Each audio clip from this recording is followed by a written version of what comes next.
Well, hey everybody, welcome back. Wow, here we are, episode 100, and what a journey it has been.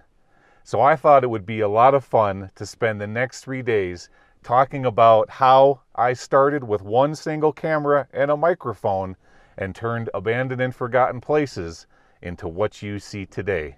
So sit back, relax, and let me take you on a 3-day journey down memory lane.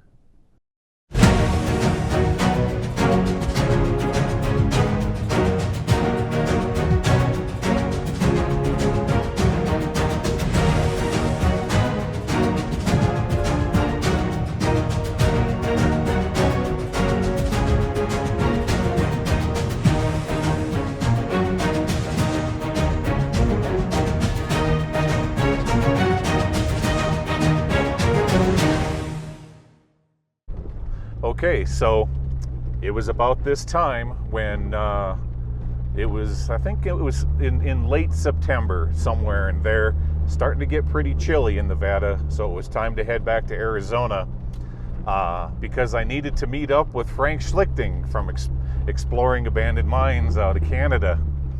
So how did I get together with Frank? Well, it's not a long story, but it's a story. I contacted him via email, and eventually we started talking over the phone, and I told him, I said, well, when I get down into Arizona, why don't I put about maybe three weeks worth of reconning the area, so when he gets down there, we can immediately start jumping into all these different mines.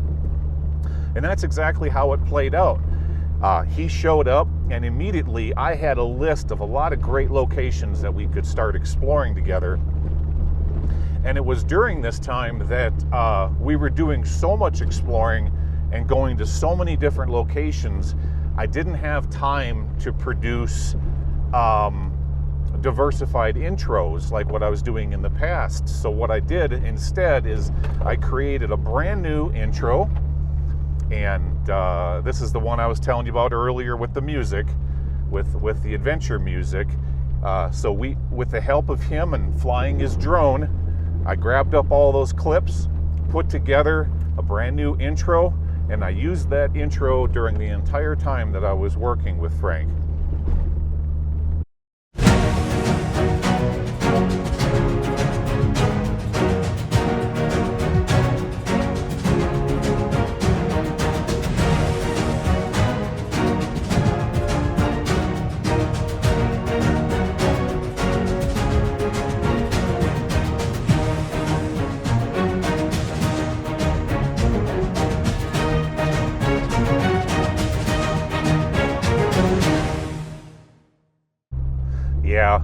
Yeah, working with Frank was a lot of fun. I gotta tell you, that guy can move through mines. He is a Speedy Gonzales, if I ever did see one.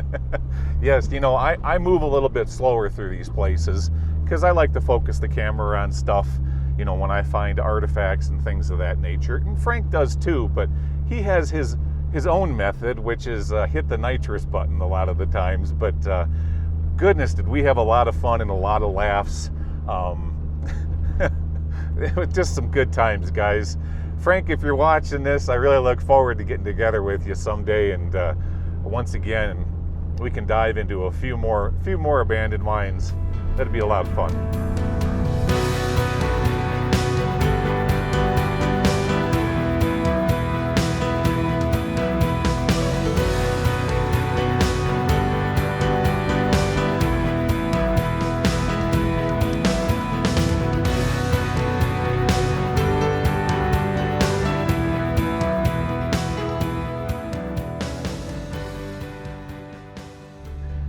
So it was about this time when Frank and I had to go our separate ways.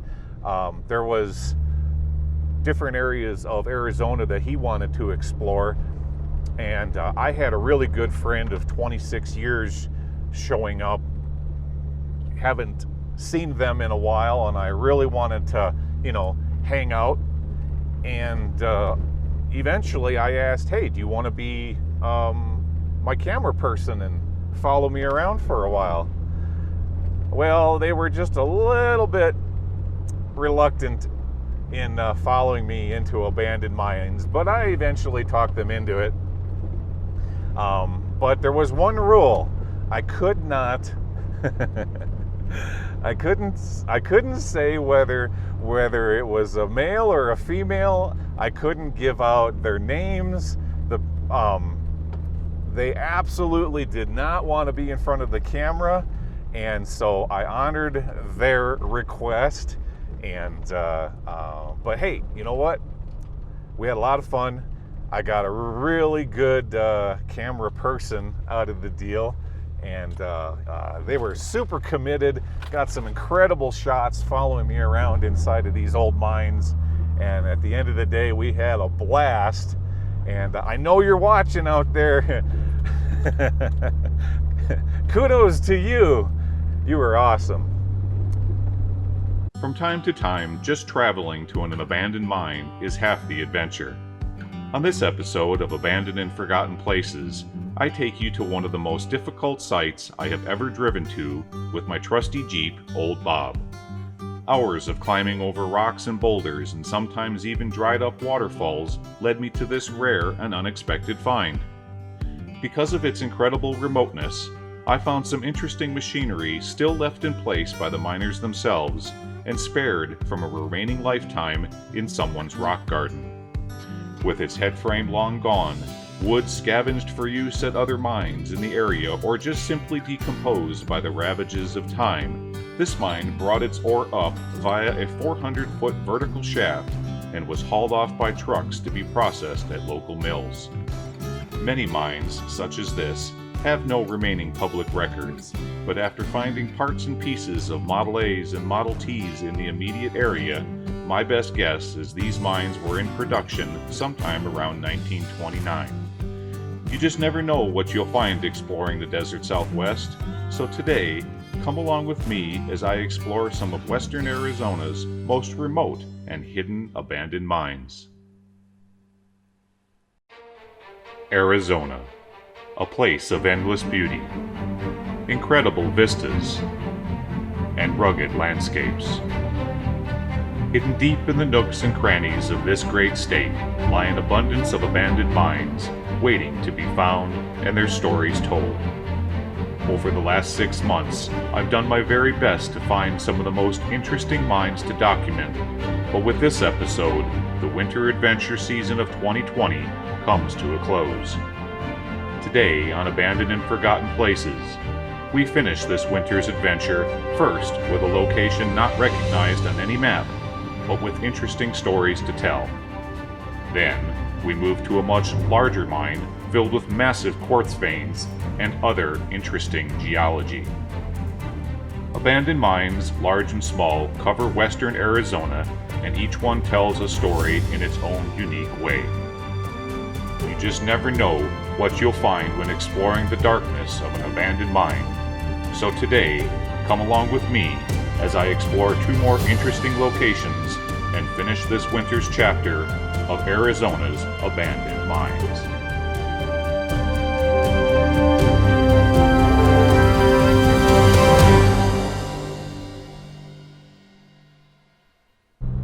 Okay, so here we are.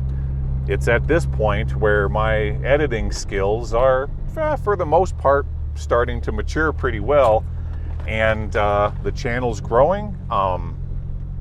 It's starting to receive a fairly decent amount of revenue, via the tip jar and YouTube ad revenue. So it was at this point when the channel had enough money to finally purchase a drone. And that's where everything changed. When I started using cinematic footage with very cinematic music, tied in appropriately to set the mood, that's when everything just popped. Everybody just really enjoyed watching these intro sequences, and it was just positive across the board. So I knew I was onto something. So that's when, at this point, I really ran with it and started wrapping the intros even more around where we're going, what we're about to explore, information about the mines if I was able to find any, And that's still, for the most part, what I'm doing up to today. Home to some 200,000 abandoned mines, Nevada is a state rich in mining history, minerals, and precious metals. Shortly before becoming our nation's 36th state in 1864, Nevada attracted thousands of miners from the gold fields of California to work in large mines such as the Comstock Lode in Virginia City.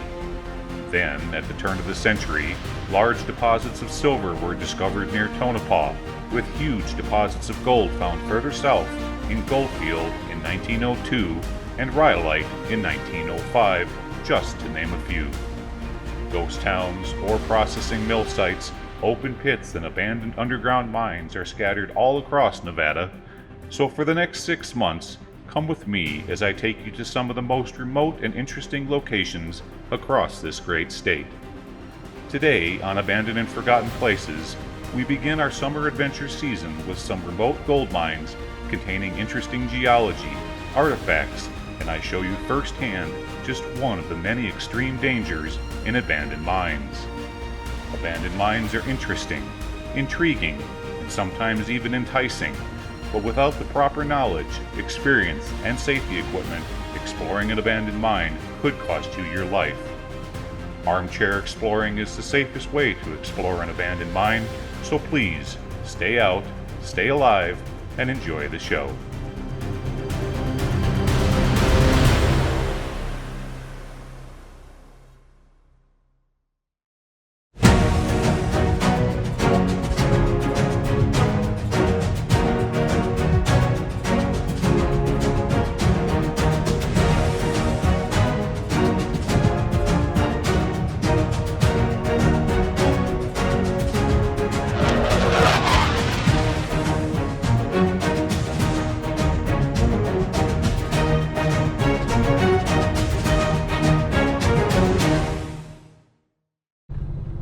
Episode 49. All right, so here's when I made my way back to Nevada, and I needed a brand new intro.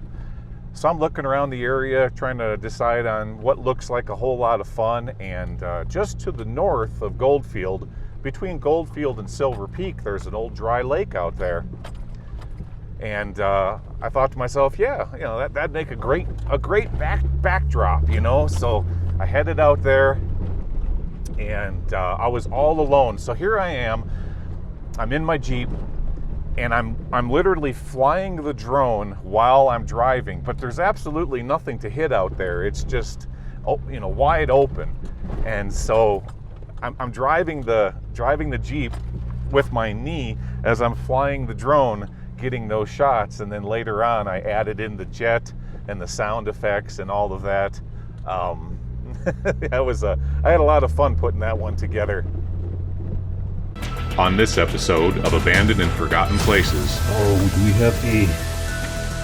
We've got an incline shaft here.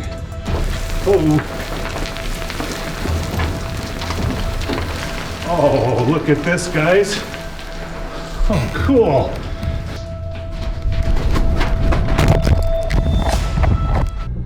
So it was about this time when I start experimenting with what are called teaser intros. Now, what a teaser intro is that's when you're showing little tiny clips of the show that you're getting ready to show your audience. So, you know, what are the high points? What are the exciting things of the show? And you take each one of those little clips, put them together, throw some appropriate music behind it, and kind of tease the audience and make them want to watch a little bit more. I got this idea by watching various programs on Discovery Channel, the History Channel. You know, you can learn a lot if you pay attention to what the larger broadcast companies and production companies are doing out there. And that's what I've done over time. I've taken various elements from, you know, professional production companies and tried to incorporate them into my show.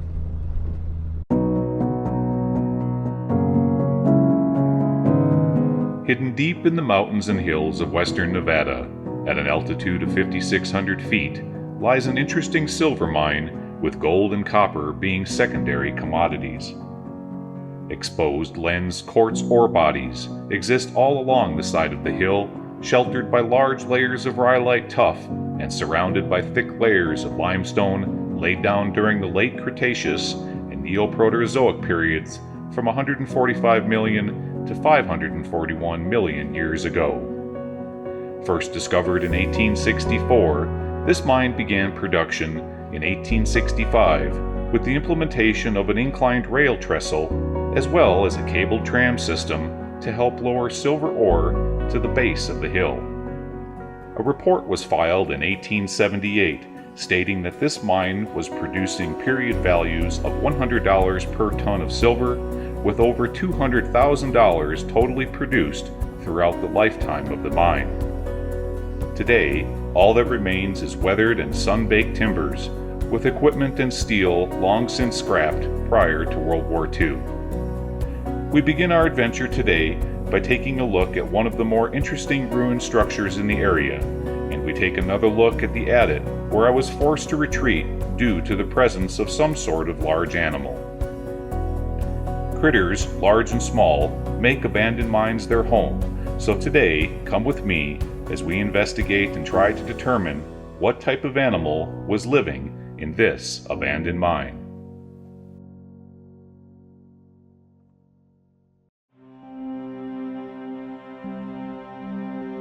From its highest peaks to its lowest valleys, Nevada is rich in precious metals and minerals, unlike any other state in the United States. Vast aerial views reveal an abundance of abandoned mines, and this small corner of Nevada is no exception. With its towering ore bins, ruined structures, and giant waste rock piles, this valley is one of a kind. On this episode of Abandoned and Forgotten Places, I rewind the clock and take you back to one of my favorite sites and where I filmed episode 29 1 year ago. Erected in 1924 and slowly decaying from the ravages of time, ore bins large and small are scattered all throughout this valley, and upon closer inspection, reveal some interesting carpentry and framing methods hand cut by miners long gone. And with an abundance of waste rock, these piles offer clues as to the sheer size and complexity of the workings below. Scarred by high graders operating from 1925 to 1931, an aerial view reveals the ore vein with its open stopes and cuts extending across the top of the hill. Below lie even more waste rock piles of excavated material directly associated with haulage adits designed to intersect the base of the vein. Mining methods, both old and new, can still be seen all throughout this area, with adits from the 1920s to open pits from 1987.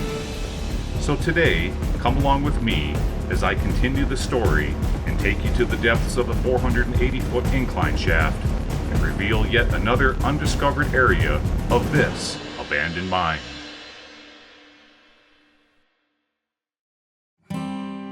Throughout Nevada, many abandoned mines are a complete mystery. With no data available via public record, one can only search for clues as to what was being mined.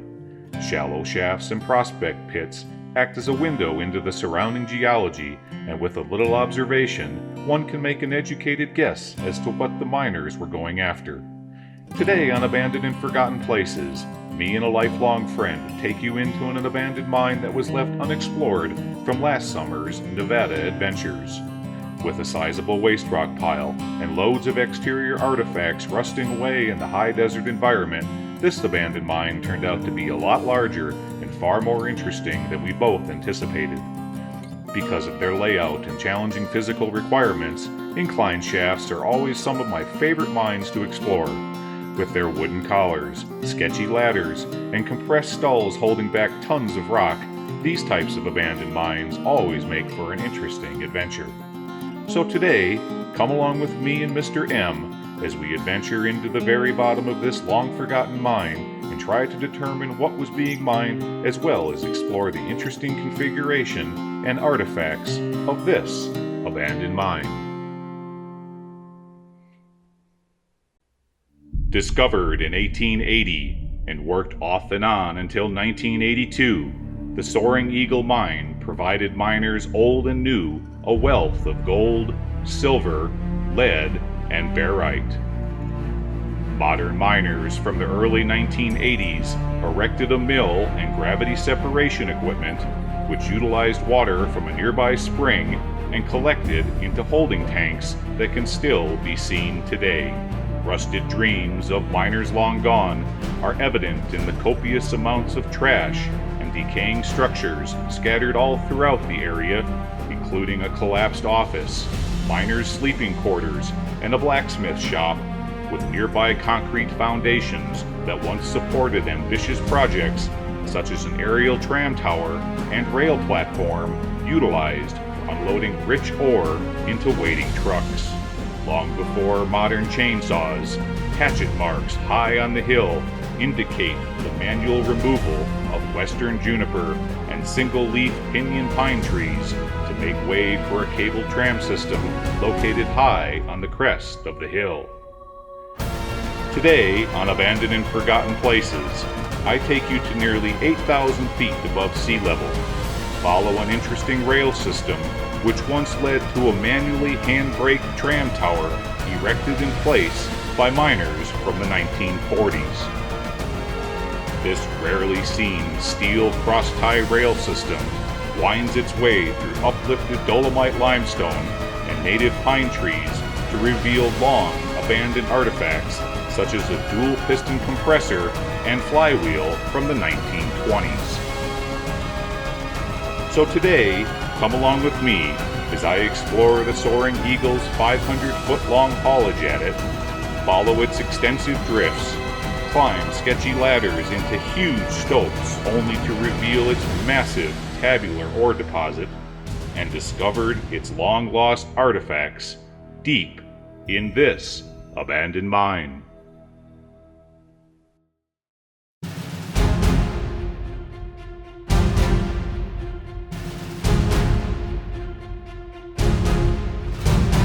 Discovered in 1932 and worked heavily from 1934 to 1936, the Iron Horse Gold Mine produced nearly 1/4 of an ounce of gold per ton of ore, and is a fine example of just how quickly gold-bearing ore can be removed from the side of a mountain.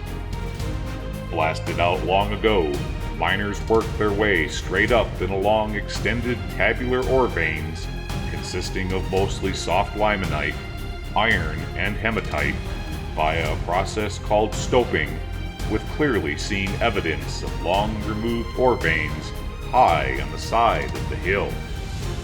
Finishing shacks that once contained gold concentration equipment, such as high-concentration shaker tables, now lie rotting and sun-bleached below what once was a medium-sized mill site with clearly recognizable tailings piles and concrete pylons that once held crushing equipment such as a stamp mill and ball mill.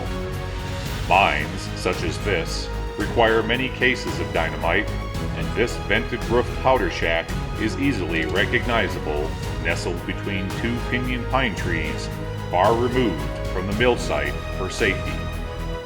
Today on Abandoned and Forgotten Places, I take you deep inside only 1 week after western Nevada was rocked by a 6.5 earthquake. Along its extensive haulage at it and drifts, I'll show you damage sustained as well as take you high up into one of its towering stopes to get a glimpse of the vein hiding deep within this abandoned mine. Okay, now, here's the tricky part when making intros. Depending on how it's edited and depending on how the clips are being cut on crescendo, each one of these intros has a certain feel about it. It has a certain mood, and what you're trying to do is you're trying to match your voice to that mood, okay? It takes a little bit of skill. It takes a little bit of talent, and a lot of you guys have asked me on many occasions, how did you get your radio voice? Well, talking on the telephone for 20 years, selling fireworks to customers, developed my voice, because when you're on the phone with your customers, you want to enunciate, you want to speak very clearly. And so I brought that into the show, and I started using the tone of my voice to match with my intros that I was creating. Now, sometimes I got it right, sometimes I got it really wrong. There was a few in there that I look back on and I just kind of go, oh, that was terrible. I mean, it was just too slow, or whatever. I didn't like it, but I've gotten much better at it now. But that's how this part of the intro process was developed regarding my voiceovers.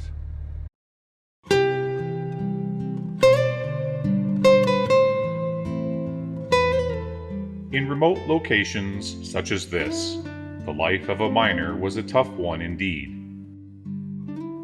Far removed from cities or towns, the Silver Souls mine camp housed between 30 to 40 men at the height of operations, and was considered to have one of the toughest crews in the area. Miners lived in boarding houses and worked in the mine for 10 or 12 days before receiving their pay in conjunction with their days off. Some were young men who had just graduated from high school, while others were seasoned miners with parents or relatives who were once miners themselves. Despite the hardships of living and working in a mine camp, the landscape surrounding the Silver Souls mine was a beautiful one indeed. With its native juniper, pinyon pine trees, and beautiful vistas, the sights and sounds of this camp must have been well received after a long day of working in the inky black bowels of the earth. Today, on Abandoned and Forgotten Places, walk with me on a relaxing tour of the Silver Souls cabin complex as I attempt to relive the life of a miner once his shift was over. We will exit the mine and walk in the footsteps of the miner himself as we work our way up through the various workshops, offices, and bunkhouses and explore each and every room along the way. Abandoned mine exploring is dangerous and exciting, but sometimes the structures outside the mine tell an equally interesting story. Now, let's explore the Silver Souls cabin complex.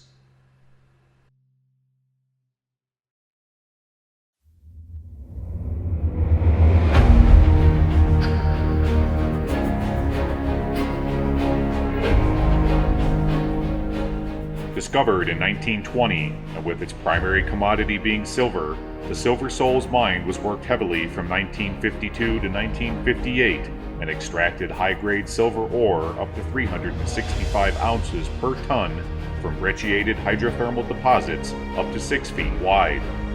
Then, in 1959, tragedy struck with 3 men falling victim to a massive collapse of a stoked-out area between the 200 and 300-foot levels.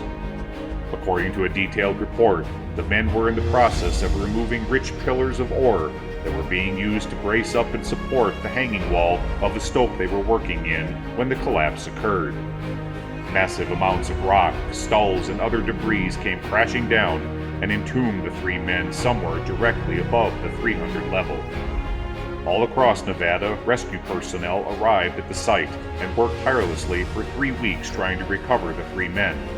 With no success of reaching the men from the 300 level, an incline shaft was blasted in immediately to the left side of the main haulage adit, in hopes the men's remains could be accessed and recovered from the far left side of the stope they were working in. Despite an incredible amount of effort, the remains of the 3 miners were never recovered, and still remain somewhere between the 200 and 300 foot levels to this very day. Today, on Abandoned and Forgotten Places, I begin by showing you every adit, drift, and incline from the 200 level to surface, before eventually taking you to the 500 foot level in part 3. Then, in part 4, I will try to access the area of the mine where the 3 brave miners lost their lives in an attempt to discover their remains. Nevada has had many seismic events in the last 61 years, and it is my hope material has been dislodged which will allow me access into their tomb. Now, come with me on this incredible exploration of the Silver Souls Mine. Previously on Abandoned and Forgotten Places, Episode 57. I'm gonna have you go up there and open that door, so if something jumps out, it's gonna jump out on you and not me. It's still moving, isn't it? Could use a little bit of, could use some grease, but... Oh yeah, and I can see sunlight all the way up in there. Fantastic. Previously on Abandoned and Forgotten Places, Episode 58. This is a good moment to talk about that 6.5 earthquake that we had. We're in a very, very unstable section of this mine right now. Even I have my limits, guys. That's just, in my opinion, reckless. Previously on Abandoned and Forgotten Places, Episode 59.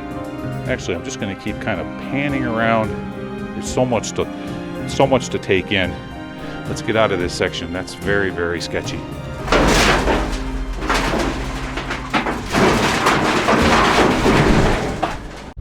Okay, so here we are at what has now turned out to be the most popular video series since I've started Abandoned and Forgotten Places, and that's when I documented the Silver Souls Mine. Now, there's a lot of fun stuff about the Silver Souls Mine Complex that I want to tell you about, and I could go on for hours. But one of the funnest things that happened when we were documenting that mine was, I think we were out there filming part 4 or part 5, something like that.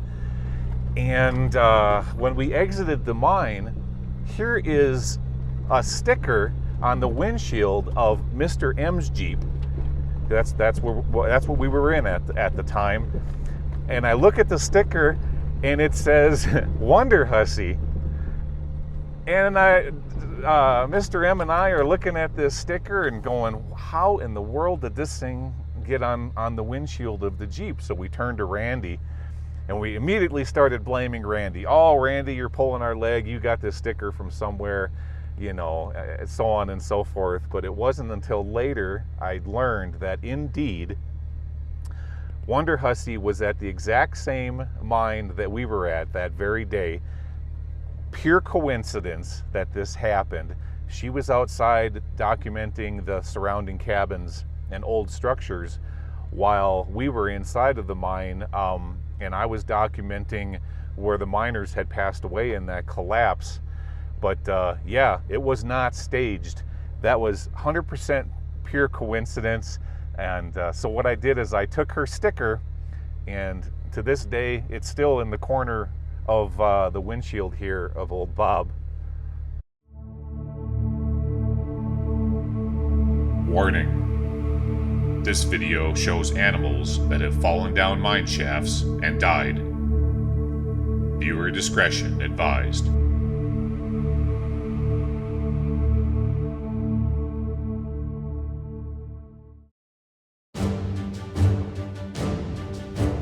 Vertical mine shafts, large and small, exist all throughout the western United States. Typically protected by only a few strands of barbed wire, these abandoned pits lie in wait for their next victim. Today, on Abandoned and Forgotten Places, I take you down a 114-year-old mine shaft and show you firsthand how these seemingly bottomless pits can become death traps for all types of animals. The temptation is great to throw objects down these deep shafts, but beware. One false step, and you too will fall victim and suffer an unimaginable fate.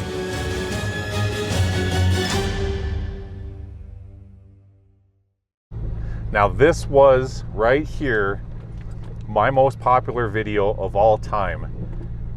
At this moment, it's up to 2.3 million views. for some reason, there was the perfect combination of a good title and a good thumbnail. It came together and this video just exploded. And I had absolutely no intentions whatsoever of it doing so. Here's the story behind it, guys. Mr. M was up in Oregon, and I had some footage that I needed to edit that I was working on at the time. Well, Randy come walking by, and I say, "Hey, Randy, I'm bored. There's a mine not too far from here. I want to take a break from editing, and let's go do something today. Let's head out to this mine." Well, when we got into it, I was just figuring it was going to be your typical horizontal haulage at it. And it turned out it went in and intersected with a vertical shaft that, you know, looked doable.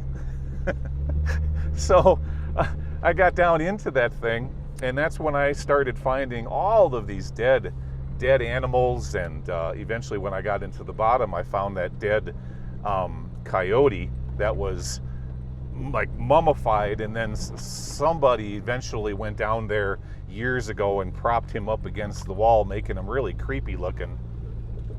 So many people have asked me about that mine. How come all of those animals died? Was there a pocket of bad air down in there? Did they just fall in and of course they died from starvation or lack of water? Okay, so here's what happened. So every spring, the portal in that mine fills up with water, so there's a puddle in there. And what that water is doing is it's attracting all of the animals into the area, so they're coming in and they're getting a drink.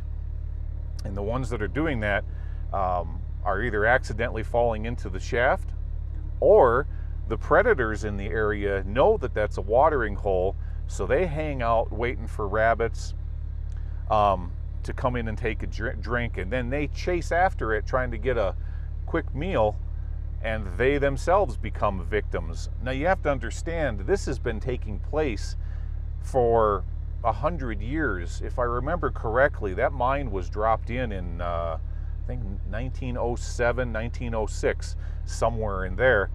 And a lot of people challenged me because they were like, no way, it can't be that old because the ladders look like brand new, etc. No, here in the high deserts of Nevada, the way that the climate is with its very low humidity protects these mines. They don't rot like they would as if they're receiving some sort of like groundwater penetration, or if they're flooded like you see in a lot of northern mines. A lot of the mines here are just like that. These ladders, they look as though they were just built yesterday. So besides the collar starting to fail down in there, that's why I went down into this mine, because it looked relatively safe. And I'm going to take you guys back into this one in a future episode. I wanted to do something really cool with the 360 camera, and now that we've got the ropes and the harness, I may just take you deeper. Hidden deep in the rolling hills of western Nevada, and with the white mountains of California acting as an incredible backdrop, this abandoned mine has a view second to none. Searching for abandoned mines can be a rewarding experience, but from time to time, I get lucky and find abandoned mines that aren't on any maps and are completely undocumented or hidden from public record. Long after a bulldozer was used to cover up the portal, Mother Nature reopened this abandoned mine, allowing me access into workings never before seen. Then, later in the program, I take you higher up on the hill to explore a nearby incline shaft with a huge ventilation pipe installed that was supposedly used to force fresh air into the workings below. Discovered in 1920, and with production only lasting a couple of years, the Roger Mine produced gold, copper, lead, manganese, and zinc, with silver being its primary commodity. With its small head frame, jib wheel, and hoist house, this abandoned shaft shows all the telltale signs of a likely funded operation. It's rare in the United States to be the very first person to explore an abandoned mine.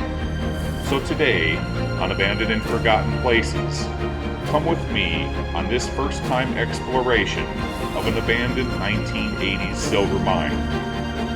With all of its artifacts still lying in place and undisturbed, this was a fun exploration, knowing full well we were the first inside since this mine was sealed. Now, come with me as we explore and reach the very depths of the Van Haven Mine.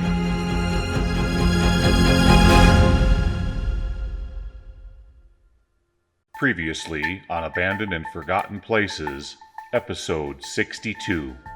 Yep. But don't put any weight on the boards above it. That's really neat, guys. Look at that. Here's an area where all the rock bolts failed. Wow, yeah. Kind of looks like Freddy Krueger's fingernails hanging down from the back of the mine, doesn't it? Wow, would you look at the size of this place? Mr. M, go ahead and walk out in there so that...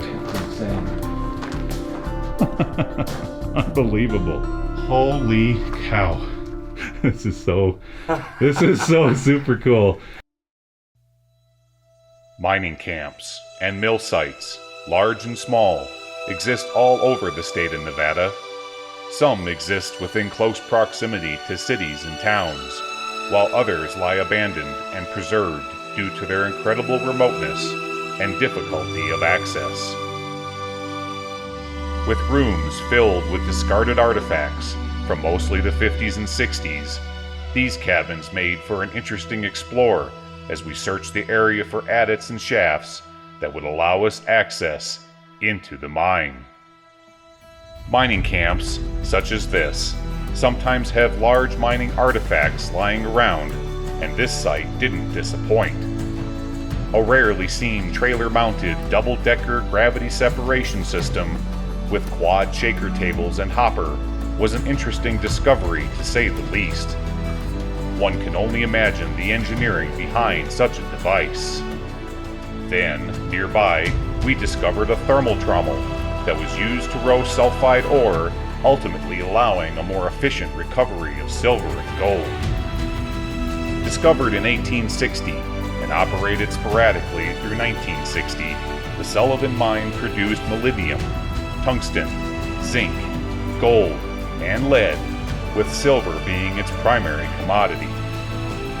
So today, on Abandoned and Forgotten Places, come with me as I explore the Sullivan Mill and take you on an incredible subterranean journey as I wind my way through the mountain, searching for artifacts and hidden passages. Abandoned mines as large as this are unique and are some of my most favorite places to explore. With multiple adits, drifts, and levels, one could easily get lost in such a labyrinth. Now, come with me as we begin our incredible journey, exploring the depths of the Sullivan Mine. Abandoned mines can be categorized in 5 different levels. Level 1 are tourist mines with only a few drifts, while Level 2 might have a raise or a winze, small stopes, and ore chutes. Level 3 will have multiple levels with access via an inclined or vertical shaft, and it may have a laddered winze or ore passes extending from upper levels into ore chutes or muck stations. Even more sketchy, Level 4 will have vertical shafts and steep stopes that can only be accessed by the use of special equipment such as ropes and rigging. Level 5 will have you roping into hundreds if not 1,000-foot shafts that are severely degraded, with the real possibility of rocks and debris falling and hitting you during descent. Today on Abandoned and Forgotten Places, I take you into a unique tourist mine. With graffiti dating back to the early 1900s, this mine gives you a sense that it was visited by hundreds of people over the decades. Now, come with me as I try to climb and crawl my way into areas where most tourists dare not go, as we work our way through the drifts and levels of the darn tourist's mine.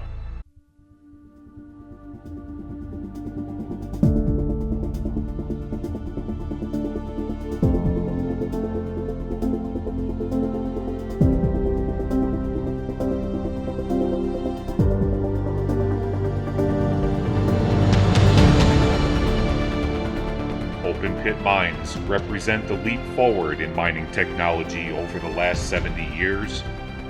With the use of ammonium nitrate, huge excavators, and massive haul trucks, men can move entire mountains and treat millions of tons of low-grade ore that would otherwise have been left behind by miners 100 years ago. Vertically rising up through cut benches in this massive pit, one can clearly see the remains of what once was a large stope excavated by miners from 1880 to the early 1900s. Visible pockets of limonite, layers of galena, and hydrothermally altered andesite are all signs that this mountain contained large quantities of silver, with over 22 million ounces recovered. Today, on Abandoned and Forgotten Places, I take you deep inside the opposite side of the mountain, where older workings, unharmed by open pit operations, still exist. Together we will explore all the adits and drifts on the 100 level before taking you down a very dangerous decline to discover hidden, never-before-seen artifacts in the Candalabra mine.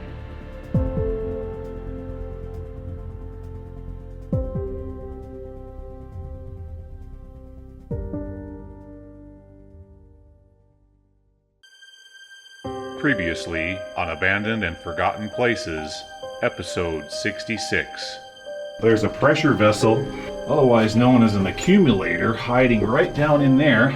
There's what's left of a bucket of some kind. Hey Randy, I found your Daisy Dukes laying here on the ground.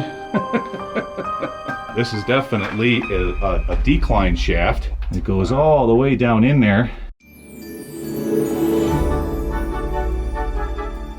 With over 110,000 square miles to explore, the vastness of Nevada is an abandoned mine explorer's dream come true. According to Abandoned Mine Lands, otherwise known as AML, over 200,000 abandoned mines exist in this great state, all in varying degrees of danger and disrepair. Today on Abandoned and Forgotten Places, we continue our exploration of the Candalabra mining district as we work ourselves closer and closer to the open pit operations conducted in the 1980s. As miners probe the hillside looking for ever richer silver deposits, a long string of adits, some with wooden portals, were blasted in to allow access into the centralized structure of the vein, as well as to offer a means of ore removal. Designed for keeping loose surface material from sloughing into the entrance of the mine, wooden portals come in all shapes and sizes, with many displaying pride of workmanship, which can sometimes be an indication of the workings inside. Not every mine has fancy wooden portals. Some mines, like this one shown here, are simple hard rock entrances that utilize the already stable hillside as a means of entry without the need of a wooden structure. Solo exploring abandoned mines and caves has been a side hobby of mine for close to 35 years, and along the way, I've made new friends with unique personalities that have allowed each new adventure to be even more fun. Now, come with me as we continue to explore the Candalabra mining district and have a few laughs along the way.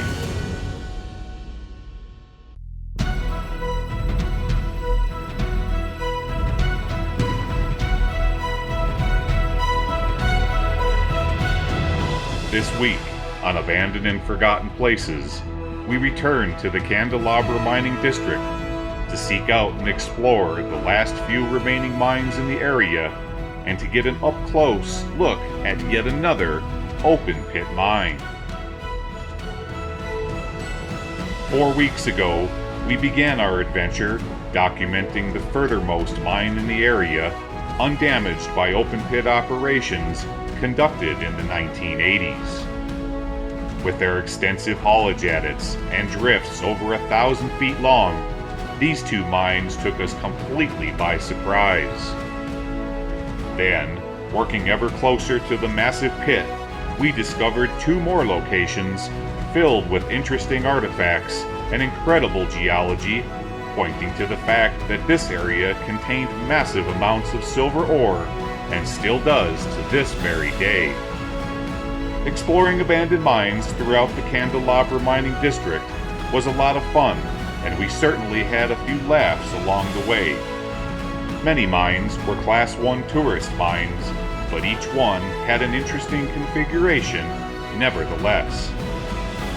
However, one challenge remained, and that was to descend into the depths of the open pit operations to see if I could access workings blasted into the mountain nearly 100 years ago.